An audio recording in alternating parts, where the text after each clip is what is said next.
is advised.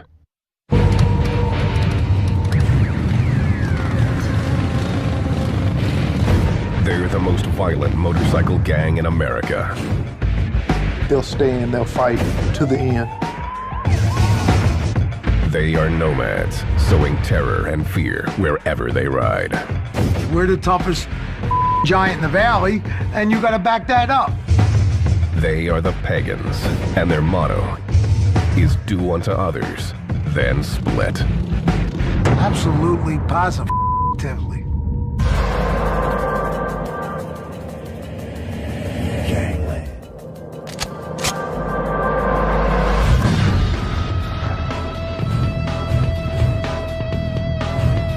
Pennsylvania. From its steel mills to its sports teams. This is blue-collar country, where people have been molded by harsh city streets and a Puritan work ethic. Its largest city, Philadelphia, has always identified itself with tough working-class heroes, like favorite son, Rocky Balboa. Philadelphia has a reputation of being a tough town. You know, their fans are tough. They like to see their sports teams win, and when they don't, they're not happy. The city of brotherly love can be anything but. The criminal underbelly of Philly has always been evident. Jimmy D, who's ridden these streets as a pagan, knows it well.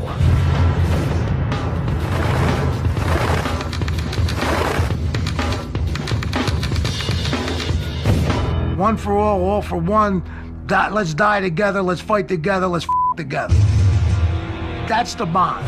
The motorcycles and the brotherhood. Everything that comes after that comes after that. For 10 years, Jimmy D and the Pagans ran Philadelphia with brute force. It's always been pagan territory, always been their turf. They've always let other biker organizations and biker gangs know that this is our place. The Pagans are a one-percenter club that proudly proclaims its outlaw status. 99% of the people in this world live by society's rules, obligations, and socially accepted behavior. 1% do not. 1% are outlaws. The world, this is what we live by. This philosophy has led them to become the most secretive and nomadic of the large motorcycle gangs. They don't have national or chapter clubhouses. They don't like law enforcement to even know where they're from, opting to forego patches representing their home state. What they have is 300 to 400 members. The Pagans' territory can be found in states like Pennsylvania, New York, Ohio, Maryland, and Virginia.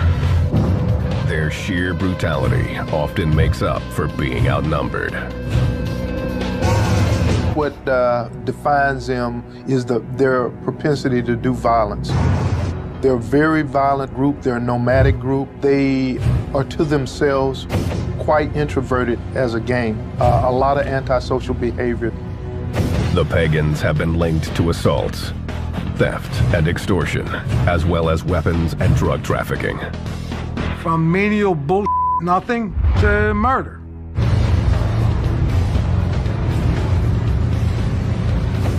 Jimmy D is proud of his life as a one-percenter.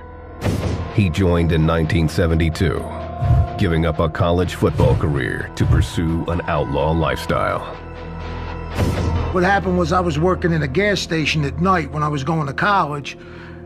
At 3 a.m., there's only two people out, cops and robbers. So the Pagans would roll in after the bars closed on their motorcycles. I got to meet them, know them. One thing led to another. Jimmy D's life took a turn toward the dark side. That's when he developed what he calls his jacket.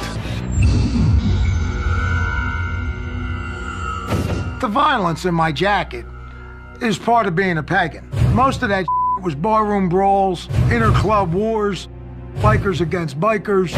All of that is part of being a pagan. That's everyday life. Bottom line is, you don't take crap from anybody. Denny asked to have his identity concealed.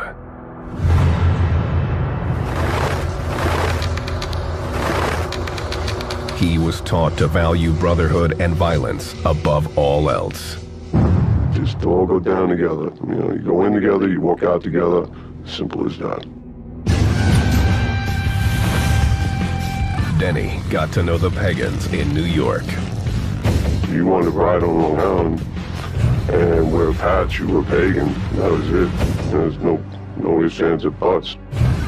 It wasn't long before he felt like part of the crew. I got to here and there, and they always had my back. I'd have their back, whatever, so it worked out good. Denny joined in the early 90s. His sponsor made sure he knew who his enemies were from the day Denny swore his oath. I went to his house and said, listen, we don't want you to prospect. We want you to be a pagan. I want you to make sure that you know we're at war with Hell's Angels. The Hells Angels are the Pagans' mortal enemy and the largest motorcycle gang in the world. Denny never forgot it, becoming a loyal and effective soldier in the war between the two gangs. You ever smell old blood? Pulling teeth out of your knuckles, pulling teeth out of your axe handles, pieces of brain. I mean, I've seen some tough beatings, some nasty. The battle between the Pagans and the Hells Angels has been raging for decades, often with deadly consequences.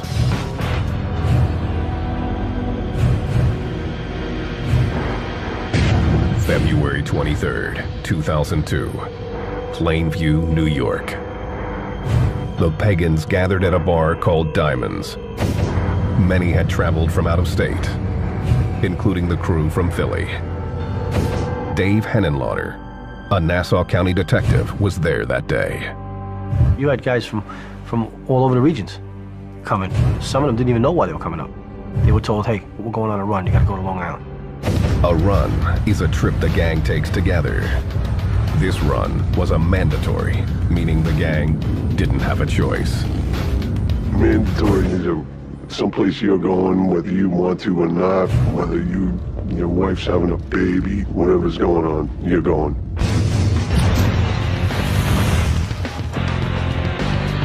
When the Pagans arrived, they were told to get ready to do battle with the Hells Angels. Their enemies were holding a tattoo and motorcycle convention called the Hellraisers Ball at a nearby convention center. This was the first event that the Hells Angels had sponsored in Nassau County. The Pagans felt it was an insult for the Angels to be holding an event on Long Island, a pagan stronghold. They wanted revenge and knew they'd have to pay a price to get it. Some of these guys wrote their wills. They wrote wills on napkins. One guy, he left his motorcycle to his daughter. You know, so these guys prepared themselves because they didn't think they were coming back. The Hellraisers Ball was open to the public, meaning there were plenty of women and children mixed in with the gang members. Henenlotter was doing surveillance at the event. I was in there with a camera. I was in there like a regular civilian, taking photographs. This man, Detective Smith, asked to have his identity concealed. He was working undercover with the New York State Police at the event. There were more than 300 people, and outside there were several hundred or more. Everything was real calm. There was no problem until Pagans showed up, and all hell broke loose. Henenlotter was outside in the parking lot when the altercation started. When the Pagans came up, they parked their cars along here, and they got out and they walked up here. The Pagans knew it was on because they all came out with clubs. You see them walking in with their axe handles. Detective Smith saw the first pagan come through the door. I hear this roar, and then within a few seconds, this pagan, well over 6 foot, well over 300 pounds, is yelling.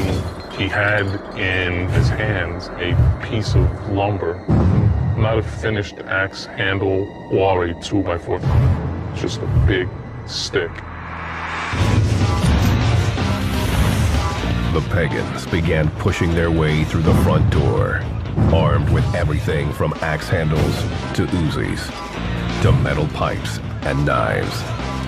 Detective Smith noticed a Hell's Angel preparing to defend himself.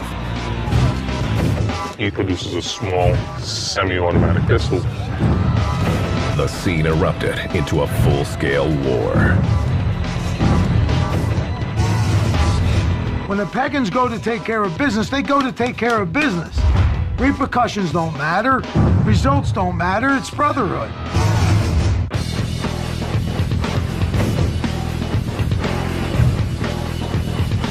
The pagans pride themselves in being the most violent motorcycle gang in the U.S.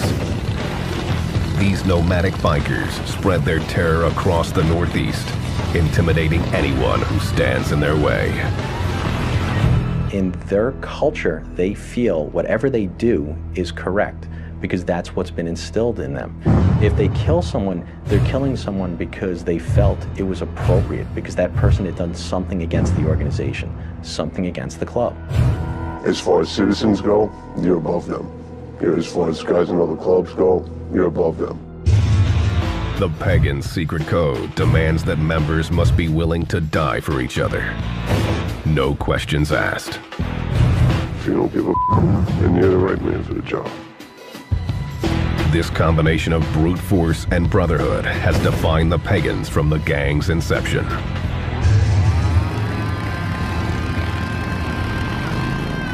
The origins of the club are unclear to outsiders.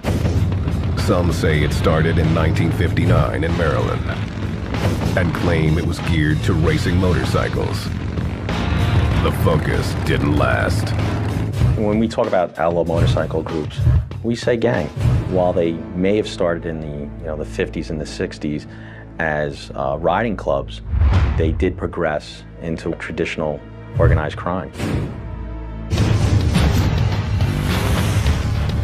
For the Pagans, the change took place in the mid-1960s under the club's second president, Fred Dutch Burhans. Members credit him with making the Pagans what they are today. The president when I started was a guy named Dutch Burroughs. His policy was kill them all. Dutch expanded the club, founding a half-dozen chapters in Virginia and Maryland. The early members wore swastikas to scare people, but claim racism was never a part of the pagan code. At one point I wore a swastika. It's the power of fear. It's part of getting the public's attention. Don't get me wrong. There's racists in the pagans. There's racists everywhere. During the early 1970s, Jimmy D and his brothers loved nothing more than riding, partying, and sleeping with as many women as possible. If there wasn't group sex, I never would have joined the pagans. It was one big orgy. Everybody get naked and jump in a pile. The Pagans, led by Dutch, expanded north into Pennsylvania and forged an alliance with another outlaw biker gang known for violence, the Sons of Satan. The club's leader was John Vernon Marin, aka Satan. Then, in 1975, Dutch was shot and killed in a domestic dispute in Virginia. Satan folded his gang into the Pagans, and Philadelphia became their headquarters as they slowly took over the city. There was a club called the Dragons. There was a club called the Warlocks, the Breed, the Wheels of Soul, the Thunder Guards. These were all clubs in Philadelphia. The pagans shut them all down. The pagans' violent nature took root, and they became known for their quick tempers. You'd be in a bar and one of your boys will get into some shit and you don't know what it's about. You're that and you take care of it. To finance their way of life, the gang got into the drug trade, focusing on methamphetamine. The pagans control the meth in Philly, always have, always will. Jimmy D knew meth was the key to the gang's continued growth, as evidenced by this surveillance photo, taken of him dealing just 2 weeks after his initiation. Meth is the key drug of most motorcycle gangs, most bikers. It keeps you up, makes you party longer, makes you ride longer. The gang revered those running the drug trade, but the true power lay with the man behind the scenes. The pagans all worshiped them, looked up to them. What they said went. But the guy behind them was the cooker. The guy who made the meth called all the shots. The pagans' cooker was an outsider who they called a citizen. Before me, the club dealt with citizens, non-club members. They were the ones making the meth, actually mob guys. I learned off of a guy named Rock and Roll. He was a meth cooker. He was hooked up with the mob. He was at the time the best. Jimmy D knew it was time to make his move. I saw where I wanted to go. I just started climbing. I went up to be from a nickel and dime dealer to an ounce dealer to a half a pound dealer to a pound dealer to a cooker. In 1979, Jimmy D became the Pagans' Philly cooker. We made Pagan purple. All the meth I cooked was purple. The purple is meth at its purest. To optimize profit, the Pagans' board of directors, known as the Mother Club, cut the drug before selling it on the streets. I cooked the meth, Mother Club got the pure meth. Then Mother Club would cut the drugs as they felt and distribute it through their presidents, which went through the rest of the chapters and on down the line. It went from purple to dark pink to light pink to pure white, because cut is white. And every time you cut it, it got lighter and lighter and lighter. The Pagans' secretive ways meant that only Jimmy D, the cooker, knew just how pure the drug was and what it was cut with. Mannitol, it's a baby laxative. And the best part is, people used to do a line, snort a line of meth and have to go to the bathroom. And when they went to the bathroom, they would come out and go, man, that's good stuff, I had to go to the bathroom. Little did they know it was because they were doing baby laxative. The Pagans cornered the meth trade in Philly. It fueled the gang's growth up and down the East Coast. Due to the gang's oath of secrecy, it's difficult to put exact numbers on the Pagans' size. At the height of their power, the Pagans had 900 members and 44 chapters spread from Pennsylvania to South Carolina, making it the nation's fourth largest motorcycle club. With the size came inevitable conflict with other big outlaw clubs, especially their arch rival, the Hells Angels. The Hells Angels are, the Mercedes of the outlaw biker world. The Hells Angels is probably the top outlaw motorcycle gang in the United States. It's one of the largest, if not the largest, and the Pagans being one of the strongest. But in terms of structure and the criminality that they do, they're pretty much equal there. The Hells Angels were used to getting their way, but found the Pagans could care less. No matter how outnumbered the gang was, they would always throw down. If there's Hells Angels and Pagans, they're gonna fight. If it's just Pagans and Pagans, sooner or later, one of these two guys is gonna end up getting into a fight with each other. So we just like to fight. The Pagans didn't stop at taking on other motorcycle gangs. In 1981, the biggest gang in America, the Italian Mafia, demanded a piece of the Pagans' drug trade.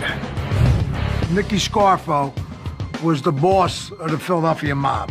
At some point, he decided that we were going to pay a street tax to the mob to be allowed to deal drugs in Philadelphia. He lost his mind when he thought that he could shake down the Pagan Motorcycle Club for street tax.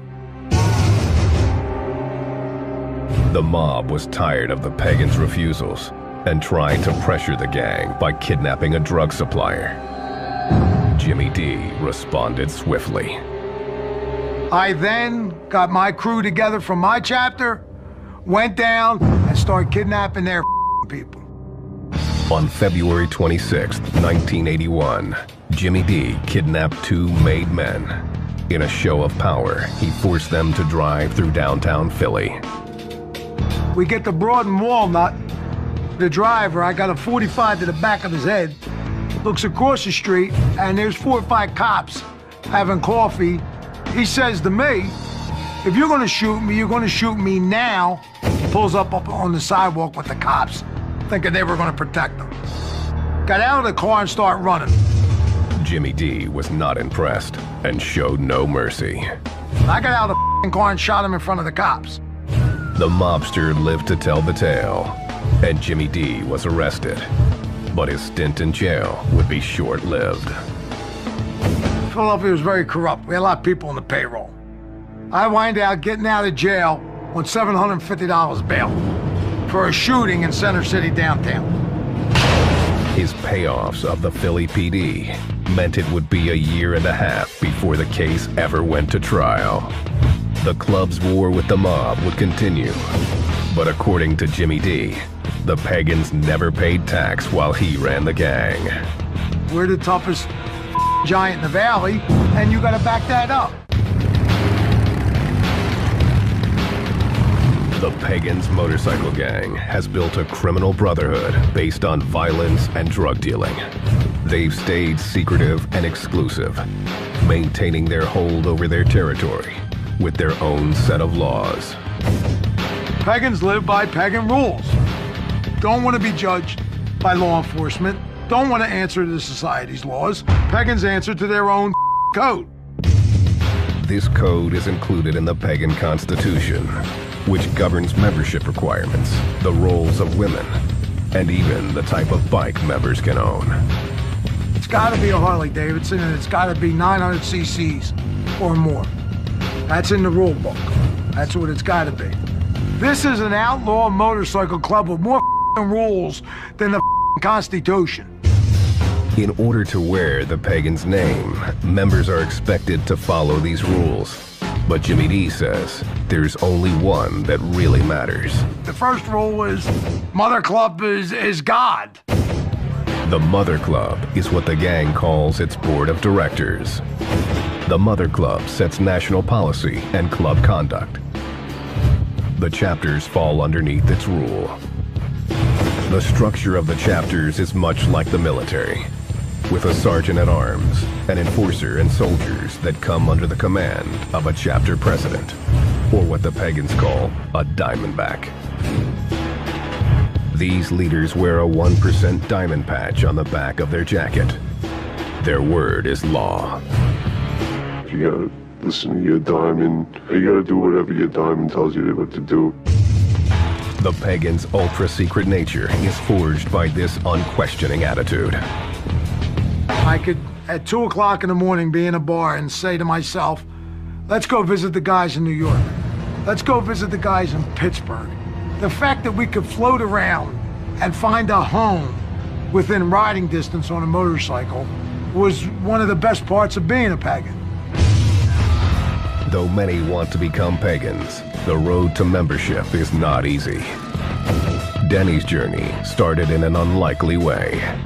I met some at a party and wound up meeting a bunch of Hell's Angels, and I thought they were pretty cool cats. The Hell's Angels asked Denny to join.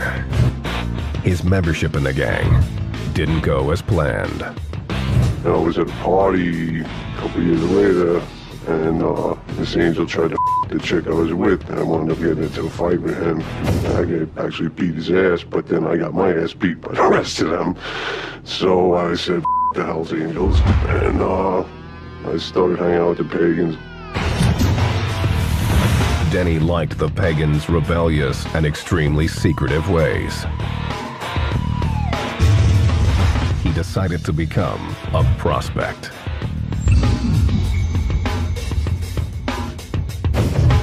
It's a role that gave him many responsibilities with few rights. Any pagan can tell you what to do, but you got boundaries. They won't take the bike, won't with your old lady, won't with your house. Denny quickly moved from prospect to full member, eventually becoming a gang enforcer. some guy messed with somebody's old lady or whatever. And they called me and said, listen, can you handle this for me? Yeah, I got no problem with that. He often didn't know the details. All he needed was a name. I walked into this bar, I saw the guy, walked over and picked up a pool ball, and I bashed his skull in. And threw him out the back door, I got on my bike and I left. When recruiting, the Pagans look hard for toughness, loyalty, and a do-or-die attitude that means everything to them. Back then I could handle my liquor. I take care of business, I don't around, I won't take from anybody. I'm not an asshole, you know. The Pagans' code means they also prize men who can keep their mouths shut. The gang has developed its own language to help members avoid the law. Argo means Argo yourself, and none you means none of your business. What those words are used for is, for an example, we get grabbed by the cops. They bring us in. The cops start questioning guys. We just yell Argo Nunya to each other, which means we don't talk. The answer to every question is Argo Nunya. Argo yourself, none of your business. It's a code between each other. The Pagans react when a brother is facing the system, often using their numbers to protect their own. What you'll see inside the courtroom is 10 or 15 guys from the organization staring down the jury, staring down the witnesses, trying to intimidate the judge, trying to intimidate the prosecutor to make this case disappear. The Pagan way also extends to the women who hang out with the gang. They aren't allowed to be members and are considered property of their men. Women have a property patch, if they're lucky enough to have a property patch. The property patch says property of Jimmy D. I mean, that's my property. It's like my motorcycle or my car. It's my property. I own that. I do with it what I want. You buy a car and want to paint it, you paint it. I got a property and I want to turn her out to the bros to we her. The club or its members come first. Business usually comes second. The bike usually comes third. The dog comes fourth, and the woman comes last. In spite of how they're treated, there is no shortage of women who are willing to be Pagan property. They like that bad guy, they want to piss off their dad or something like that, you know. Who knows what makes chicks do things, period. And makes them want to bang a dirty biker is beyond me. It's unbelievable. It's like a magnet. The club, the lifestyle, the spotlight, the power tracks them like a magnet. There's more women dying to become a part of it than there are men. The women often become part of the Pagans' drug trade. The gang will sometimes use them to carry drugs or weapons. Some clubs use women for surveillance. They'll use it for, they use the women for intel. They'll use the women, put them in specific places for jobs.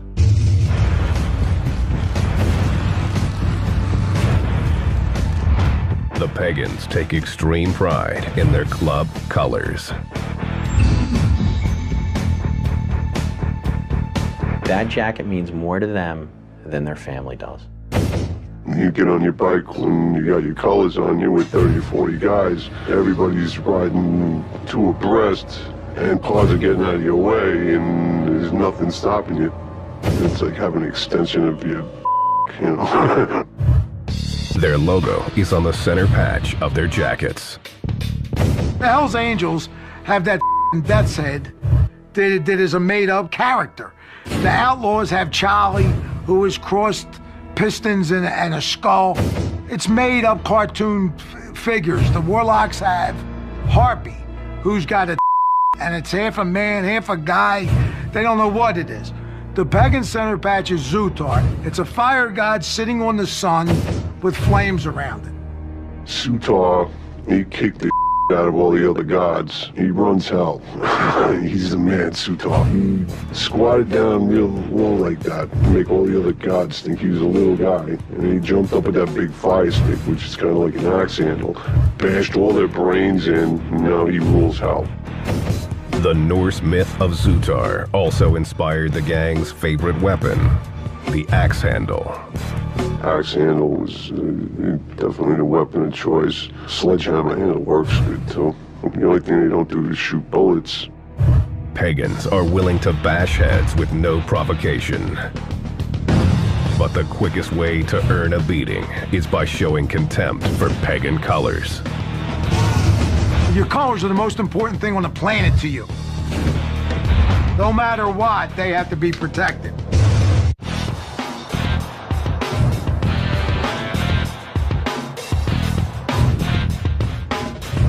In Philadelphia, the Pagans Motorcycle Club rules through a brotherhood of violence. Living pagan and dying pagan. Frank had been the biggest in the world and started a fight over nothing. But it don't matter. You stick with your brothers no matter what. You know, that's how it is. The Pagans intentionally have stayed exclusive. They believe it gives them an advantage over larger clubs. When I was a pagan, I knew every pagan. So if you get a phone call that that pagan has a problem 1,000 miles away, it's easy to go to his aid. The Hells Angels get a phone call from a Hells Angel in California, and I'm from New York, and his name is Dog. I don't know him. I don't know if I'm so quick to go help him. This close-knit brotherhood isn't perfect, and blood isn't always thicker than cash. Jimmy D found that out the hard way. Pagans woke me up. Business is business. Money is money. Brotherhood is a hoax. In 1982, Jimmy was in prison after shooting a mobster in front of the cops, when he was told 3 pagans were conspiring with the mob to kill him and take over his drug business. For $10,000, those 3 guys sold me out and gave the mob the green light to kill me with no repercussions. I was a team member. I was the most pagan in the world. It was all that mattered to me. To find out that my bros, my people, gave me the up to be killed by them suckers was more than I could deal with. Jimmy D made a decision. He turned on the men who had already turned on him, providing federal authorities with damaging details about the gang. I rolled over on every pagan. If they didn't give me up, I'd still be a pagan today. I would have went to prison and kept my mouth shut and came back out in good standing. Them giving me up caused me to do what I did. The feds used Jimmy D's information to begin building powerful cases against the pagans. The pagans had 2 major RICO cases that devastated the leadership of the organization, that specifically targeted the mother club members of the organization. By the 1990s, the gang was falling apart. In 1998, Denny became one of the casualties. All of a sudden one day at 6 o'clock in the morning, you got about 100 feds and ATF guys banging on your door with all putting laser sights on your face. No one's going for the leg shot. Everyone wants that head shot. So kind of throws a turd in a punch bowl. Denny's pagan brothers had turned state's evidence. He was sentenced to more than 10 years in prison for conspiracy. You know, you're supposed to be all these big badass brothers and all this. By the time we got to the courthouse, all your bros, they went for themselves. Everyone saved themselves. While the pagans were crumbling, their biggest rival, the Hells Angels, were moving in on their turf. By 2000, the Angels had established footholds in New Jersey and New York. When they tried to move into Philly, the pagans knew they had to make a stand. It laid the groundwork for one of the biggest gangland battles in history.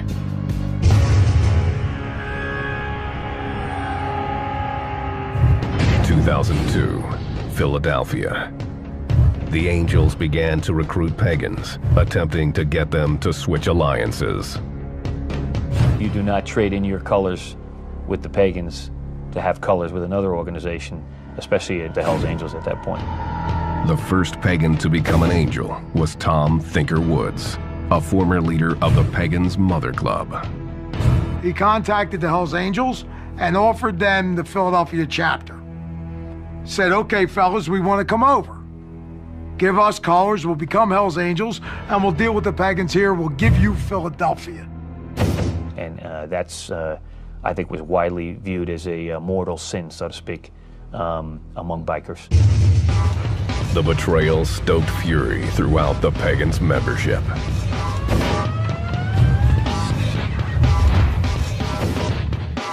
In February 2002, the Hells Angels sponsored the Hellraisers Ball on Long Island.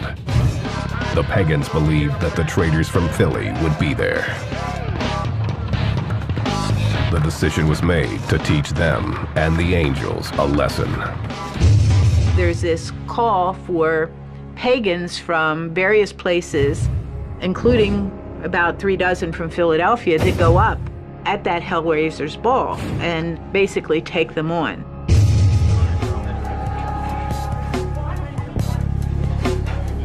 The pagans assembled, wrote their wills, then stormed the public event. You know, 1 or 2 guys, 3 guys got in, and the fight starts, and then more guys came in. It bottlenecked. They couldn't go anywhere because there's no way to get around. The revolving door at the entrance was the pagans' downfall. Only a few members made it inside, and the Angels opened fire immediately. As much as they seemed like a barbaric horde, they were effectively shut down right there. One pagan was shot dead on the spot. This undercover agent was standing right behind the Hells Angels shooter. Outnumbered, he had little choice about what to do. If I would have drawn down on this shooter, I'm sure that every weapon in that place would have been turned at me. Over 500 assorted weapons were found in the venue. They didn't care that civilians were around. The pagans had come in with brute force and no escape plan. Most were caught by police in the parking lot. Some escaped, but were caught on nearby streets wearing their colors.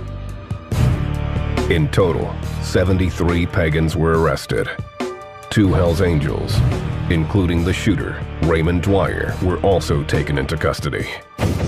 Dwyer was charged with second-degree murder, a charge that was dropped in a plea deal.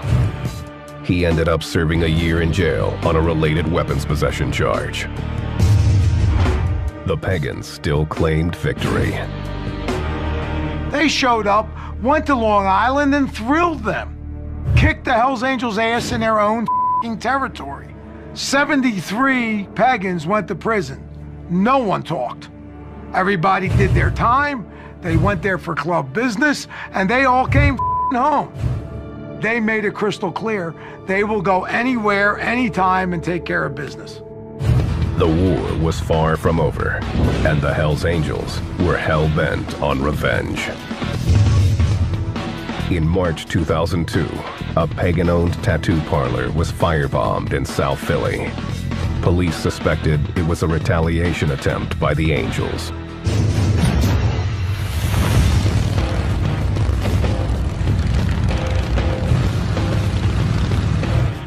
The Hells Angels continued to make their presence known in Philly. There were a lot of rumors that they were opening a clubhouse, and then bam, it was there. They had a few parties and things like that. The pagans took it as the ultimate disrespect. Well, the pagans did exactly what the pagans were supposed to do. Start shooting them, killing them. Philadelphia. The city had been the domain of the pagans for decades. But the Hells Angels were moving in on their turf, and the war between the gangs intensified.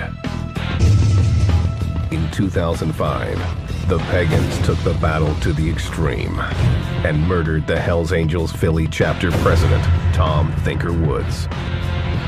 He was one of the original pagans who had left the gang for the Angels. The pagans followed them and murdered them on the Schuylkill Expressway. Killed him right there.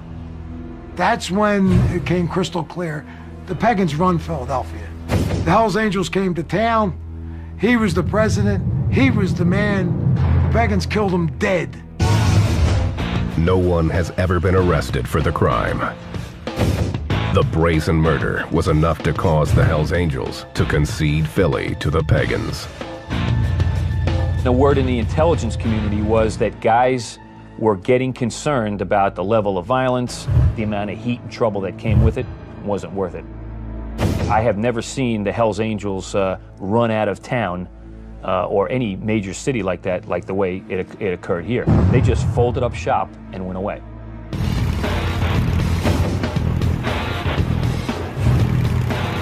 The pagans have remained unchanged for most of their existence. Violence continues to be their trademark. Just seeing some horrible beatings. You see somebody get hit in the head multiple times with axe handles, and they just never gonna look the same. Unlike the Angels, the pagans never went for size. Their secret nature keeps them underneath the radar of law enforcement. Today, the pagans are rebuilding, trying to recruit new members to replace those lost in the battle with the Angels. The pagans have, over the last 10 years, been in trouble. Other organizations are banging on the door of the pagans to be as dominant, the Mongols, the Warlocks. I don't see them relinquishing that, not to other rival gangs no time soon. They'll stay and they'll fight to the end. I don't see them turning tail and running. The pagans have also tried to clean up their image. Jimmy D says it's a cynical ploy. Now, they want to do good. They want to go ride in the front of the pack and go do Toys for Tots at Children's Hospital. What a bunch of bull. We're one percenters. We're outside the law. We're not do-gooders. A great deal of my friends are either in prison for life or dead, building the name of the pagans, being bad guys. If the pagans stay secretive, Jimmy D sees plenty of opportunity to build up business and recruit new members, especially while authorities are occupied with more pressing concerns. The government is spending so much money on Homeland Security after 9/11, they've given the motorcycle groups a green light. Now's the time to do it. All the money's donated to 9/11 and Homeland Security, and the fellas are running wild. If this took place during my era, I'd be a multi-gazillionaire. Jimmy D was put on the gang's hit list and says he's done with the pagans. I washed my hands with the club. I couldn't even look at them when they did that to me. Denny also felt betrayed by the club. I got home from jail and stayed away from the law. It says that I'm not allowed to have contact with anybody for the rest of whatever, so I'll stick with that. So it's by my own choice, you know, I just walked away. He says the way it ended still bothers him. You know, you build up this thing that's what it is, and then a couple of rats who know how to boil it, and sure, it's gonna kill you. You know, it's gotta screw with your mind somehow. Those who remain pagans will always live by their own code, no matter what. They will always be bad, they'll always be insane, and they'll go to extreme limits to do what they want to do. Bad pagans, they're dinosaurs, but they're tough dinosaurs.